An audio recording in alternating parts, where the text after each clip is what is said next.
हाय दोस्तों, मेरा नाम है अजीत कुमार। आप लोग देख रहे हैं मेरा यूट्यूब चैनल Azutech.8648। ठीक है दोस्तों, हमने पिछले लेक्चर में प्रकाश का अपवर्तन देख लिया है, लेकिन अब क्या करेंगे हम लोग इसमें देखेंगे पहले सघन माध्यम और विरल माध्यम। प्रकाश के अपवर्तन में देख लिया प्रकाश का अपवर्तन कैसे हो रहा था। एक कोई क्या कर रहा था, प्रकाश थी, ये प्रकाश था। ठीक है, जो प्रकाश था इसका नाम क्या था, प्रकाश था। ये जा रहा था अपने ससुराल में जाके अपने रास्ते से भटक गया था। कहाँ पहुंच गया था, अपने दीदी के यहाँ पहुंच गया था। ठीक है, इसी को क्या कहते हैं हम लोग, प्रकाश का अपवर्तन कहे थे। ठीक है, मतलब क्या था, जब प्रकाश किरण एक माध्यम से चली थी फिर दूसरे माध्यम में आई थी तो अपने मार्ग से क्या हो गया था, विचलित हो गया था। विचलित होकर दूसरे माध्यम में आगे की ओर बढ़ गया था। ठीक है, तो आपतित और पढ़ लिया था हमने, आपतित किरण तथा अभिलंब के बीच बना कोण क्या था, आपतन कोण था। इसको आई से डिनोट किए थे। और दोस्तों पढ़ लिया था हमने अपवर्तित किरण तथा अभिलंब के बीच बने कोण को क्या कहते थे हम लोग, अपवर्तन कोण बोलते थे। इसको आर से डिनोट किए थे। ठीक है दोस्तों, बाकी आपतन बिंदु पर डाला गया अभिलंब, इसको क्या बोले थे हमने, सॉरी आपतन बिंदु पर डाला गया लंब, इसको क्या बोले थे हमने, अभिलंब बोला था। इतना पढ़ लिए थे।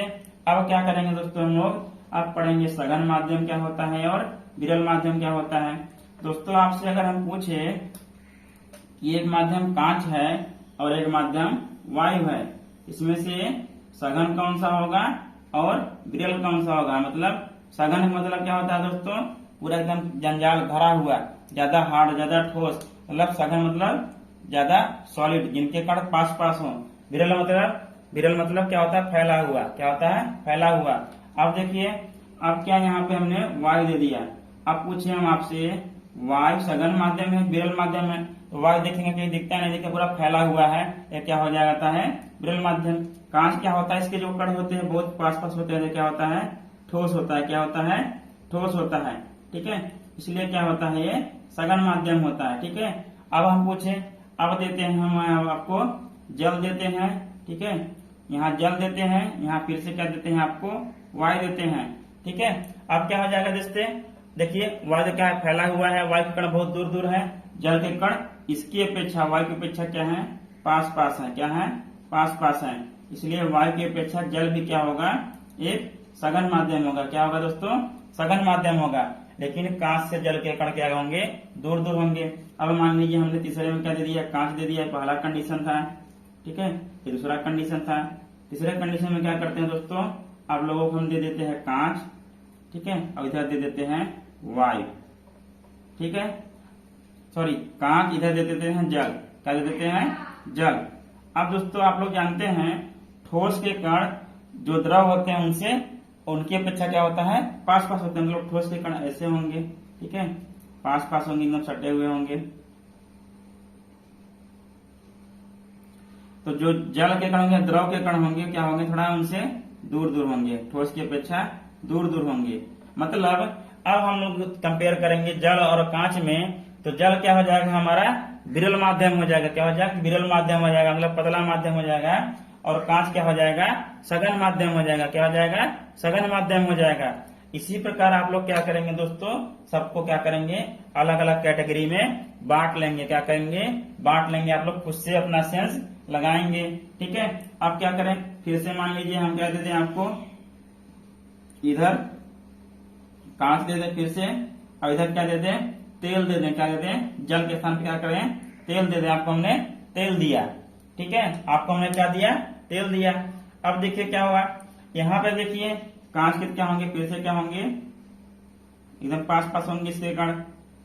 लेकिन क्या है, कांच एक ठोस है, लेकिन तेल क्या है, द्रव है। क्या है, तेल क्या है, द्रव है। अब क्या करेंगे, तेल के कण क्या होंगे, थोड़ा इससे दूर दूर होंगे। मतलब यदि आप पहला माध्यम या दूसरा माध्यम, कोई भी एक माध्यम कांच लेंगे, दूसरा माध्यम तेल लेंगे, क्या लेंगे, तेल लेंगे। जब आप तेल लेंगे तो क्या होगा, अब कांच क्या होगा, आपका सघन माध्यम हो जाएगा फिर से, और तेल क्या हो जाएगा, विरल माध्यम हो जाएगा। ठीक है, उस पर डिपेंड करेगा कि आप कौन सा माध्यम कैसे ले रहे हैं। अगर मान लीजिए आप वायु ले लेते हैं एक माध्यम, और दूसरा माध्यम क्या ले लेते हैं, तेल ले लेते हैं। क्या लेते हैं, तेल ले लेते हैं। क्या ले लेते हैं दोस्तों, तेल। ठीक है, तेल ले लेते हैं, क्या हो जाएगा उसमें, अब कंपेयर करेंगे, तेल के कण क्या होंगे, थोड़ा पास पास होंगे। ठीक है, किसके कंपेयर में, वायु के कंपेयर वायु के कण क्या होंगे, इससे दूर दूर होंगे। ठीक है, दूर दूर फैले हुए रहते हैं। ठीक है, इतना समझ गए दोस्तों, इतना समझ गए। आप सघन माध्यम और विरल माध्यम समझ गए हैं। अब क्या करेंगे, सघन माध्यम से विरल माध्यम में जब प्रकाश की जाएगी तब देखेंगे, और जब विरल माध्यम सघन माध्यम प्रकाश की किरण जाएगी तब देखेंगे क्या होगा अपवर्तन के पश्चात। आइए देखते हैं, आइए दोस्तों हम लोग देखते हैं अब जब प्रकाश की किरण सघन माध्यम से विरल माध्यम में जाती है तो उसका अपवर्तन कैसे होगा। देखिए दोस्तों क्या कह रहा है, जब कोई प्रकाश की किरण सघन माध्यम से विरल माध्यम में जाती है तो अपवर्तन के पश्चात अभिलंब से दूर मुड़ जाती है। अभिलंब से मतलब दूर हट जाती है। क्या होती है, दूर हट जाती है। क्या होती है, दूर हट जाती है। मतलब अभी तो उस बार क्या कर रहे थे कि ये ससुराल जा रहे थे, दीदी के यहाँ पहुंच गए थे। इस बार क्या कि दीदी के यहाँ नहीं, कहीं और पहुंच गए, गर्लफ्रेंड के यहाँ पहुंच गए, गर्लफ्रेंड के पास पहुंच गए। ठीक है, गर्लफ्रेंड घर पहुंच गए। अब देखिए दोस्तों क्या है कि यहाँ क्या था, पहला माध्यम क्या था, कांच था। कांच क्या होता है दोस्तों, सघन माध्यम किसकी अपेक्षा, वायु की अपेक्षा। दूसरा माध्यम क्या है, वायु है। ठीक है, पहला माध्यम कांच है, दूसरा माध्यम क्या है, वायु है। कांच के माध्यम से प्रकाश की किरण आई। ठीक है, मतलब पहले प्रकाश किरण कहाँ डाले हमने, कांच में। कांच से प्रकाश की किरण आई, जैसे ही वायु पे पड़ी, ठीक है, वायु में पड़ी, यहाँ से अपवर्तन के पश्चात ये अभिलंब के पास नहीं, जो कि अभिलंब से दूर हट गई। अभिलंब से क्या हो गई, दूर हट गई। ठीक है, ये क्या था, अपवर्तित किरण क्या हो गई, दूर हट गई। ठीक है, क्यों, क्योंकि अब मान लीजिए आप लोग क्या करते हैं, कभी घर में क्या करते हैं, घर पे रहते हैं तो एकदम शांत स्वभाव कराएंगे, एकदम कुछ नहीं बोलेंगे। ठीक है, कुछ भी नहीं बोलते हैं। जैसे ही बाहर निकलेंगे आपका असली रूप सामने आ जाता है। ठीक है, कि क्या है कैसे नहीं है। घर पे क्या होंगे, हमारा बेटा क्या है, एकदम हीरा है, हीरा। क्या है, हीरा है, हीरा। लेकिन जैसे बाहर निकलेगा तो बेटा क्या होता है, हीरा से जीरा हो जाता है। मतलब हीरो से जीरो हो जाता है बेटा। ठीक है, हीरा से क्या हो जाता है, जीरा हो जाता है। तो वही बात इसमें भी है। एक कांच में था प्रकाश, क्या था, उसको चलने में थोड़ी दिक्कत हो रही थी। क्या हो रही थी, दिक्कत हो रही थी, परेशानी हो रही थी। लेकिन जैसे ही वायु में आया, फ्रीडम पा गया अपना। ठीक है, फ्रीडम पा गया, फ्री हो गया। वो क्या किया, विलंब से दूर हट के चलने लगा। ठीक है, कहा हम भाग रहे हैं, जाओ तुम अपना देखो, हम अपना देखने जा रहे हैं। ठीक है, वही बात इसमें है, याद रखना है। जब कोई प्रकाश की किरण सघन माध्यम से विरल माध्यम में जाएगी तो प्रकाश की किरण अपवर्तन के पश्चात जो अभिलंब रहेगा, अभिलंब से दूर हट जाएगी या अभिलंब से दूर मुड़ जाती है। ठीक है, इतनी बात याद रखना है, सीधी सी बात है।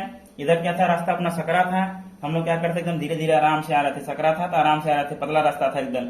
इधर उधर जरा सा भी जाएंगे क्या होगा, गाड़ी हमारी, मान लो गाड़ी चला रहे हैं, गाड़ी हमारी गिर जाएगी खाई में। ठीक है, अब वही बात इसमें भी है कि यहाँ पे क्या था, एकदम रास्ता क्या था, सकरा था।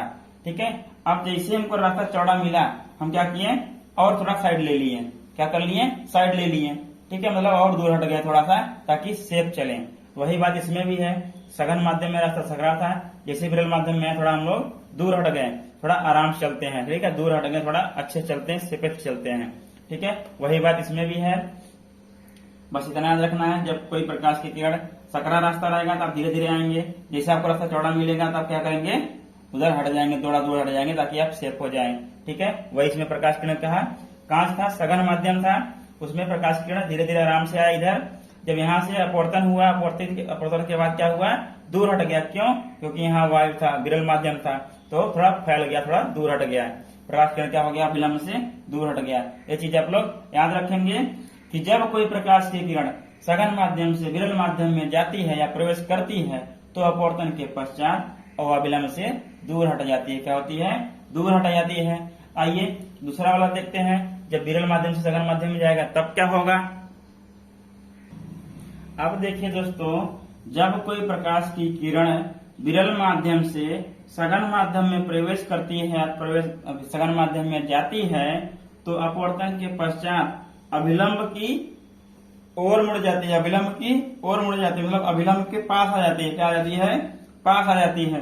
वही बात फिर से हो गई दोस्तों, यहाँ वायु था, वायु में क्या था, एकदम रास्ता चौड़ा था, आराम से चल रहा था। लेकिन जैसे ही कांच में प्रवेश किया, क्या क्या उसको रास्ता सकरा मिला। ठीक है, उसके रास्ता सकरा मिला, क्या हो गया, तो अभिलंब की ओर झुक गया, तो थोड़ा सा झुक गया, थोड़ा सा सावधान हो गया। वही बात यहाँ पे, जैसे आप क्या थे, घर के बाहर थे, अपने ससुराल थे, अपने दीदी के यहाँ थे, मस्त उड़ रहे थे एकदम मस्त गगन। कैसा गाना है, उड़े मस्त गगन हवा कैसे है मुझे पता भी नहीं है। ठीक है, उड़े मस्त गगन में जो भी है, ठीक। उसके बाद क्या हो गया, ये क्या था, अपने वहां थे, वहां बढ़िया से उड़ रहे थे, जैसे ही घर आए थोड़ा सिकुड़ गए, थोड़ा सा शांति से रहने लगे। कौन है वहां पे, हिटलर बैठे हुए। हिटलर कौन है, पप्पा। ठीक है, हिटलर कौन है, पप्पा। अगर कुछ भी कहेंगे तो दाग दिए जाएंगे, दाग द फायर हो जाएगा। ठीक है, चलिए क्या हो गया यार, यहाँ था वाई सघन मतलब विरल माध्यम था। विरल माध्यम से जब प्रकाश की किरण गई सघन माध्यम में, क्या हो गया, अपवर्तन के पश्चात तो अभिलंब की ओर झुक गई। ठीक है, मतलब थोड़ा सा उसमें झुकाव आ गया। वही बात है, अब क्या हो गया, आप लोग याद रखेंगे हमेशा कि जब प्रकाश किरण विरल माध्यम से सघन माध्यम में जाएगी, हमेशा क्या होगा, वो अभिलंब की ओर झुकेगी ही झुकेगी। ठीक है, तो वही यहाँ पे वही चीज लिखा हुआ है, जब कोई प्रकाश की किरण विरल माध्यम से सघन माध्यम में जाती है तो अपवर्तन के पश्चात अभिलंब की ओर झुक जाती है। देखिए, प्रकाश किरण को जाना इधर था, लेकिन कहा थोड़ा सा झुक गई, इधर हो गई, थोड़ा सा झुक गई, लेफ्ट साइड आ गई। ठीक है, अभिलंब की ओर झुक गई, क्योंकि देखिए अभिलंब से दूर जा रही थी, लेकिन क्या हो गया, अभिलंब की ओर झुक गई। इसी को क्या कहेंगे, तब ये होगा, ये अभिलंब की ओर मुड़ जाती है या झुक जाती है। जब क्या होगा, वायु से मतलब कि विरल माध्यम से सघन माध्यम में जाएगी। यहाँ वायु कांच न लेके आप लोग यहाँ विरल लिख सकते हैं, यहाँ सघन भी लिख सकते हैं। ठीक है, यहाँ विरल माध्यम, यहाँ सघन माध्यम, क्योंकि वायु से होगा नहीं, कुछ भी हो सकता है, यहाँ कांच होगा नहीं, कुछ भी हो सकता है, लेकिन हमने वायु और कांच ले लिया है। आप लोग विरल माध्यम और सघन माध्यम भी लिख सकते हैं। ठीक है दोस्तों, तो जब कोई प्रकाश की किरण विरल माध्यम से सघन माध्यम में जाएगी तो क्या हो जाएगा, अपवर्तन के पश्चात अभिलंब की ओर मुड़ जाएगी। ठीक है, इतना बात समझ में आ गया, तो क्या करेंगे हम लोग, अब आगे बढ़ेंगे। ठीक है दोस्तों, आइए दोस्तों क्या करते देखते हैं अपवर्तन का कारण, अपवर्तन होता क्यों है। देखिए दोस्तों, जब कोई प्रकाश की किरण एक पारदर्शी माध्यम से दूसरे पारदर्शी माध्यम में प्रवेश करती है तो दोस्तों क्या होता है, जब कोई प्रकाश की किरण एक पारदर्शी माध्यम से दूसरे पारदर्शी माध्यम में प्रवेश करती है तो हमारा होता है दोस्तों प्रकाश की चाल में परिवर्तन। क्या होता है, प्रकाश की चाल में परिवर्तन हो जाता है। ठीक है, तो प्रकाश की चाल में परिवर्तन के कारण ही क्या होता है, अपवर्तन होता है। क्यों होता है, प्रकाश की चाल में परिवर्तन के कारण क्या होता है, अपवर्तन होता है। लेकिन कब, जब कोई प्रकाश की किरण एक माध्यम से दूसरे माध्यम में जाती है तब। ठीक है दोस्तों, यहाँ देखते हैं दोस्तों अपवर्तन का कारण हमने पढ़ लिया है, लेकिन एक बार फिर से देख लेते हैं। प्रकाश के एक पारदर्शी माध्यम से दूसरे पारदर्शी माध्यम में प्रवेश करने पर प्रकाश की चाल परिवर्तित हो जाती है। मतलब दोस्तों, हर एक माध्यम में प्रकाश की चाल क्या क्या होती है, अलग होती है। निर्वात में प्रकाश की चाल कुछ और होती है, वायु में प्रकाश की चाल कुछ और होती है, जल में प्रकाश की चाल कुछ और होती है, कांच में प्रकाश की चाल कुछ और होती है, हीरे में प्रकाश की चाल कुछ और होती है, स्टील में प्रकाश की चाल कुछ और होती है। मतलब जितने भी माध्यम हैं, हर एक माध्यम में प्रकाश की चाल क्या क्या होती है दोस्तों, अलग अलग होती है, एक ही नहीं होती है। लेकिन प्रकाश की चाल अभी हम लोग देख लेंगे, निर्वात में कितनी होती है, जल में कितनी होती है, कांच में कितनी होती है, कुछ हम आप लोगों को बता देंगे, बाकी आप लोग खुद से सर्च कर लीजिएगा। लेकिन बस हम लोग इतना बता देते हैं कि प्रकाश की चाल जो होती है अलग अलग माध्यम में अलग अलग होती है। ठीक है, थोड़ा सा ही डिफरेंस होगा, लेकिन होगा जरूर। अब देखिए अपवर्तन होता क्यों है, प्रकाश की चाल जो हर एक माध्यम में अलग अलग होती है, इसी के कारण क्या होता है, अपवर्तन होता है। क्यों, जब प्रकाश की किरण एक माध्यम से दूसरे माध्यम में प्रवेश करती है, प्रकाश की चाल में क्या होता है, परिवर्तन हो जाता है। प्रकाश की चाल में परिवर्तन के कारण ही जो होता है अपवर्तन होता है। अगर प्रकाश की चाल में परिवर्तन नहीं होता तो अपवर्तन हमारा नहीं होता।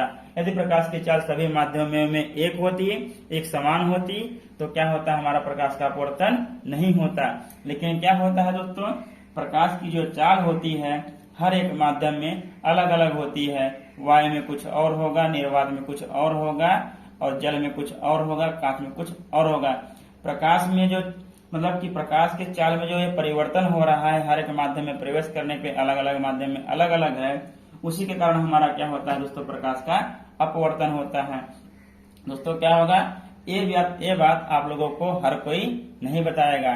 ठीक है, हम बता रहे हैं, इसलिए आप लोग अच्छे से पढ़ लीजिए, अच्छे से देख लीजिए, ताकि आप लोग आगे कुछ कर सकें। ठीक है, तो प्रकाश की चाल में परिवर्तन के कारण ही क्या होता है, अपवर्तन होता है। अब दोस्तों इतना पढ़ लिए हैं, तो आइए हम लोग पहले देख लेते हैं प्रकाश के अपवर्तन के नियम। आप लोग प्रकाश के अपवर्तन के नियम में ये भी लिख सकते हैं, जो हमने अभी इसके पहले पढ़ाया, सघन माध्यम से जब प्रकाश की किरण विरल माध्यम में जाएगी तब क्या होगा, विरल माध्यम से जब प्रकाश की किरण सघन माध्यम में जाएगी तब क्या होगा। ये भी प्रकाश के अपवर्तन के नियम के अंतर्गत ही आता है, हमने आपको पहले ही बता दिया है। ठीक है दोस्तों, चलिए आगे बढ़ते हैं अब। तो आइए दोस्तों देखते हैं हम लोग प्रकाश के अपवर्तन का नियम क्या कहता है। देखते हैं प्रकाश के अपवर्तन के नियम निम्नलिखित है। क्या है दोस्तों, देखिए पहला, आपतित किरण, अपवर्तित किरण तथा अभिलंब तीनों एक ही तल में होते हैं। हमने पिछले लेक्चर में बता दिया है आप लोगों को, लेकिन फिर अभी आपको आगे बता देते हैं कैसे होते हैं। आपतित किरण, अपवर्तित किरण तथा अभिलंब तीनों एक ही तल में होते हैं। ठीक है, तल उनका नहीं बदलता है।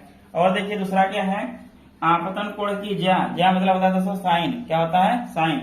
आपतन कोण की ज्या तथा अपवर्तन कोण की ज्या का अनुपात एक क्या होता है, स्थिरांक होता है। ठीक है, स्थिरांक होता है, इसे स्नेल का नियम भी कहते हैं। कभी आपसे एग्जाम में पूछेगा स्नेल का नियम क्या है, यही चीज लिखेंगे, आपतन कोण की ज्या तथा अपवर्तन कोण की ज्या का अनुपात एक स्थिरांक होता है, इसे स्नेल का नियम कहते हैं। देखिए आपतन कोण हमारा क्या था दोस्तों, आई था, अपवर्तन कोण क्या था, आर था। हमने दोनों के ज्या का अनुपात लगा दिया sine i upon sine r, equal to क्या लिख दिया, कांस्टेंट या स्थिरांक। ठीक है दोस्तों, यही होता है स्नेल का नियम या अपवर्तन, प्रकाश के अपवर्तन का दूसरा नियम होता है। अगर आपको तीसरा नियम लिखना हो कभी दे दिए, आप लोग वही वाला लिख दीजिएगा। जब कोई प्रकाश किरण सघन माध्यम से विरल माध्यम में जाती है तो अपवर्तन के पश्चात वह अभिलंब से दूर हट जाती है। यदि कोई प्रकाश किरण जब विरल माध्यम से सघन माध्यम में जाती है तो अपवर्तन के पश्चात वह अभिलंब की ओर मुड़ जाती है। ठीक है, याद रखेंगे आप लोग। आइए देखते हैं, अब ये सब जो लिखा हुआ है ये तो समझ गए हैं। आपतन कोण की ज्या तथा अपवर्तन कोण की ज्या का अनुपात एक स्थिरांक होता है, इसे स्नेल का नियम कहते हैं। वही हो गया sine i upon sine r equal to क्या होगा, कांस्टेंट। ये भी हमने आपको बता ही रखा है, लेकिन आइए एक बार फिर से देख लेते हैं। देखिए दोस्तों, ये क्या था हमारा, आपतित किरण था, ये क्या था, अपवर्तित किरण था, और ये क्या था, अभिलंब है। देखिए तीनों क्या है, एक ही तल में है कि नहीं है। जो हमने परावर्तन में पढ़ा था वही अपवर्तन में भी पढ़ रहे हैं कि तीनों क्या होते हैं, एक ही तल में होते हैं, उनका तल अलग नहीं होता है। मतलब आपतित किरण का भी, अपवर्तित किरण का भी और अभिलंब तीनों क्या होते हैं, एक ही तल में होते हैं। देखिए दोस्तों सब क्या है, एक ही तल में है, अलग अलग तल में नहीं है। मतलब 2D में रहते हैं, 3D में नहीं जाते हैं। ठीक है दोस्तों, समझ गए आप लोग। यही बात हम लोग आपसे बोल रहे थे, क्योंकि हमने पढ़ा था वहां पे आपतित किरण तथा परावर्तित किरण तथा अभिलंब तीनों एक ही तल में होते हैं। ये हमने क्या पढ़ा था, परावर्तन में पढ़ा था। ठीक है, ये तीनों क्या थे, यहाँ पे एक ही तल में थे। इसी प्रकार जब ये दोनों तीनों तल में थे, ये भी क्या है, तीनों तल में, तीनों एक ही तल में रहते हैं। मतलब आपतित किरण, अपवर्तित किरण तथा अभिलंब तीनों क्या होते हैं, एक ही तल में होते हैं। दोस्तों यहाँ पे देखिए सब क्या होते हैं, एक ही तल में होते हैं, अलग अलग तल में नहीं होते हैं। इनका तल क्या होता है, एक होता है, सरफेस क्या होता है, एक ही होता है। ठीक है, इतना समझ गए आप लोग। तो दोस्तों हम लोग जो लिखे थे साइन दूसरे नियम में कि अपवर्तन कोण की ज्या तथा आपतन कोण की ज्या तथा अपवर्तन कोण की ज्या के अनुपात को क्या कहते हैं, स्नेल का नियम कहते हैं। या तो आपतन कोण की ज्या तथा अपवर्तन कोण की ज्या क्या होता है, कांस्टेंट होता है, एक स्थिरांक होता है। यही हमने दूसरे नियम में पढ़ा था।